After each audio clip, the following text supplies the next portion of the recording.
Greetings, MBAP 518 International Business Online MBA students. This is Dr. Jaros here with a video explanation for how I graded your first exam. So what I'm going to do is go through each of the questions and explain how I graded the exam, meaning basically what I was looking for in terms of your answers. So let's get started with question number one. Question number one said, how important is endorsement by NHL hockey players to the ability of hockey equipment suppliers to sell hockey sticks to casual players? Is Sherwood Hockey effective at gaining these endorsements? Explain. What evidence does the case provide about how NHL players would likely react to efforts by Sherwood to outsource hockey stick production to China? Explain.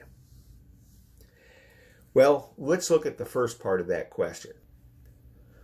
The first part of the question asks about endorsement by NHL hockey players. And yes, the evidence in the case tells us that hockey sticks that are endorsed by NHL players enjoy a quote-unquote strong position in the marketplace, meaning that if you're not able to get hockey players, NHL players to endorse your sticks, then casual fans are unlikely to buy those sticks.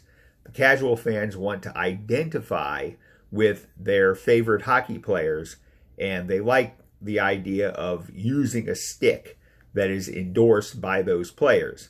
Just like here in the USA, a lot of people like to buy basketball shoes that are endorsed by their favorite NBA players. Is Sherwood Hockey effective at gaining these endorsements? No, Sherwood Hockey is not effective at gaining these endorsements. And the evidence is in Exhibit 1 on page 20 of the case. It shows that Sherwood Hockey has only about a 2.3% share of the market. Okay, they do not a 2.3% share of the NHL market.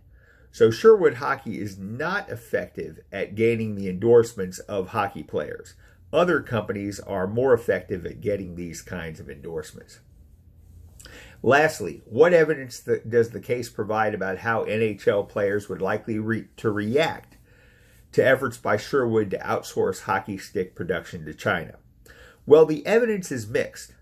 On one hand, we have the testimony of a hockey player named Spiza, and he indicated that when he found out that Sherwood was planning to outsource hockey stick production from Canada to China, that he would no longer be interested in endorsing those hockey sticks nor playing with Sherwood's hockey sticks.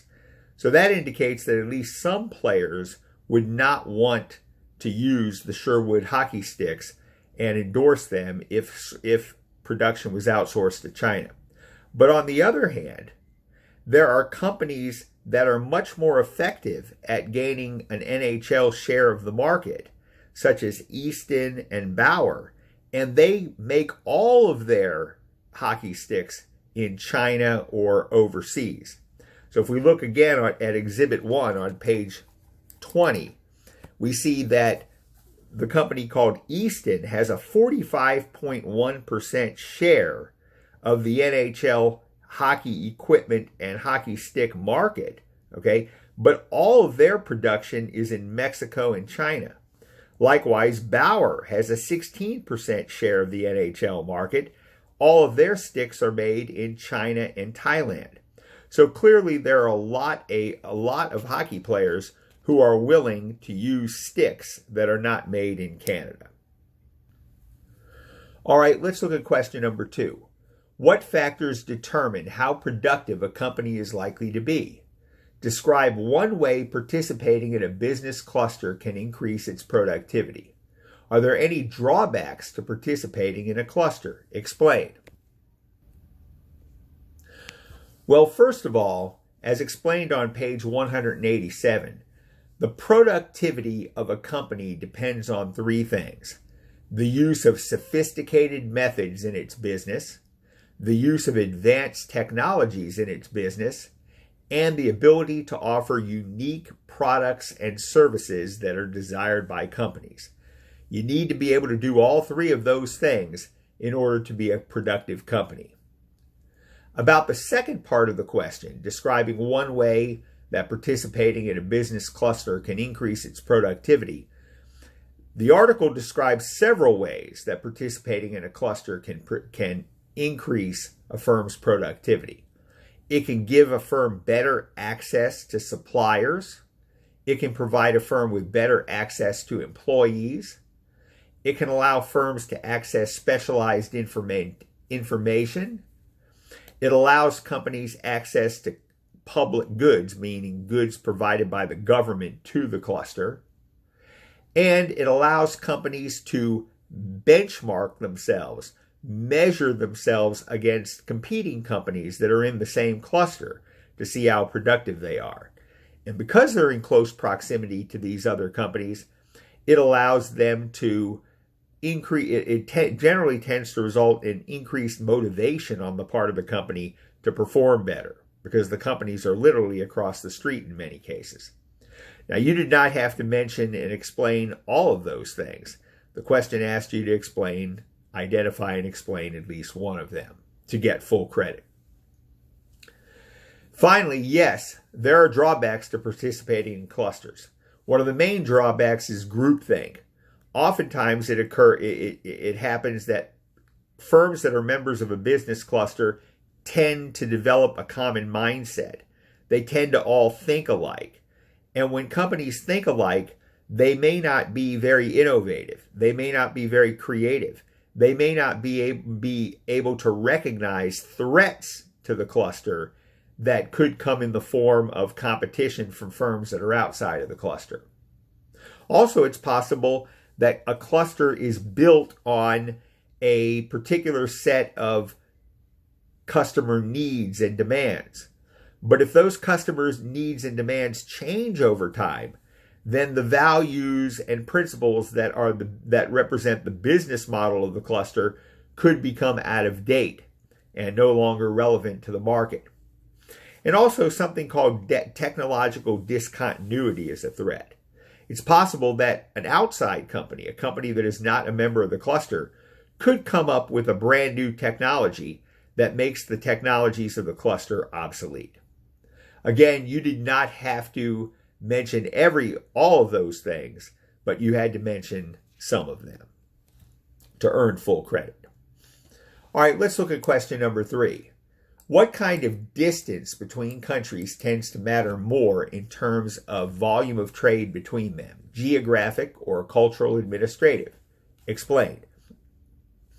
If you're an executive of Tricon Restaurants International thinking of investing in a foreign market, which foreign market appears to be most likely to have the largest opportunity for investment?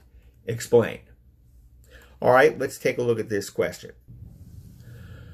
First of all, the article indicates that it is cultural and administrative distance that is responsible for a greater volume of trade between countries than is geographic distance. Geographic distance does have an impact. Trade tends to be much greater among countries that are close to each other geographically, as opposed to countries that are farther apart. And that's because of transportation costs. But the article also says that cultural and administrative factors are even more important and have an even larger impact. Trade tends to be 10 times greater among countries where one country used to be like a colony of another country. In other words, countries that are very close geographically and culturally, not geographically and culturally, administratively and culturally, than among countries that do not have close cultural and administrative ties. So the cultural and administrative ties matter even more. What about Tricon Industries? Well, to answer this question, you had to take a look at the country portfolio analysis that was indicated in Exhibit 1A and Exhibit 1B in the case. If we look at the the country portfolio analysis in Exhibit 1A, we see that according to this analysis, the best country for Tricon Industries to invest in would be Japan.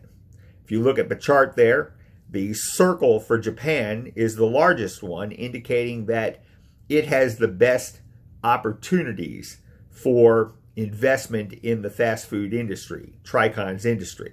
Okay, but this is an analysis that does not take into account distance factors between countries, and Japan is a long way from Tricon's home country, the USA.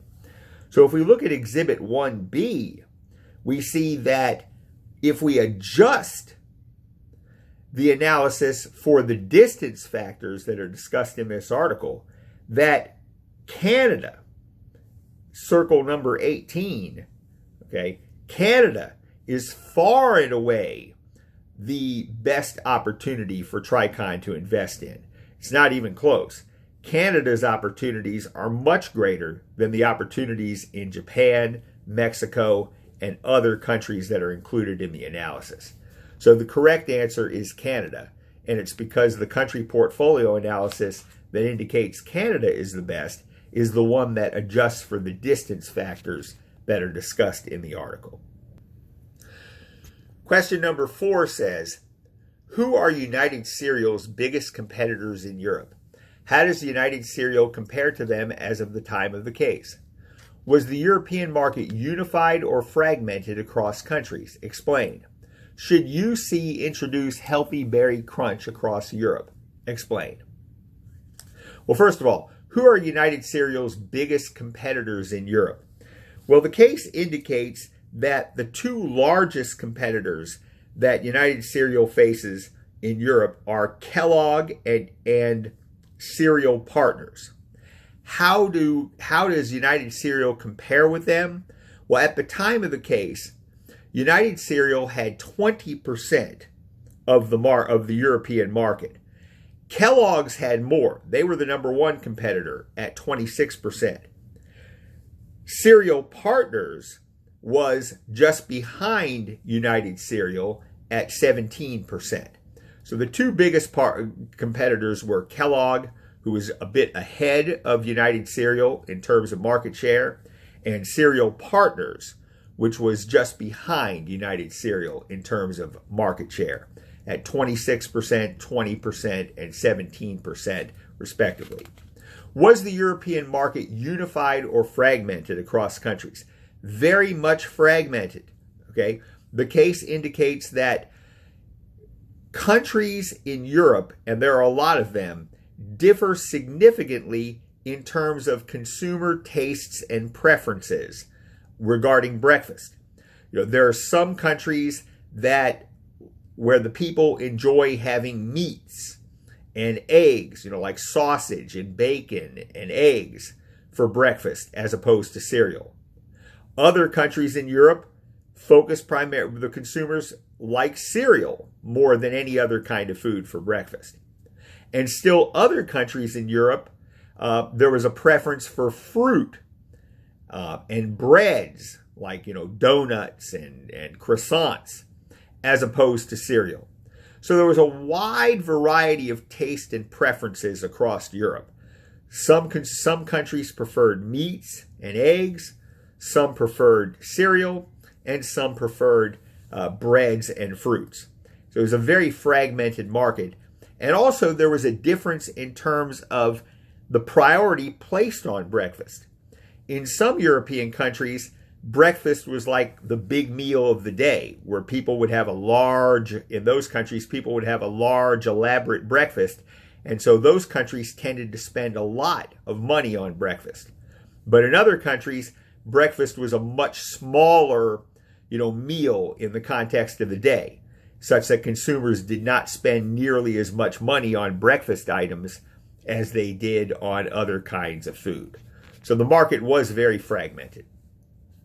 As to the last part of the question, should UC introduce Healthy Berry Crunch? There was no right answer to that question. So, as long as you gave a coherent answer, you did not have points deducted for that.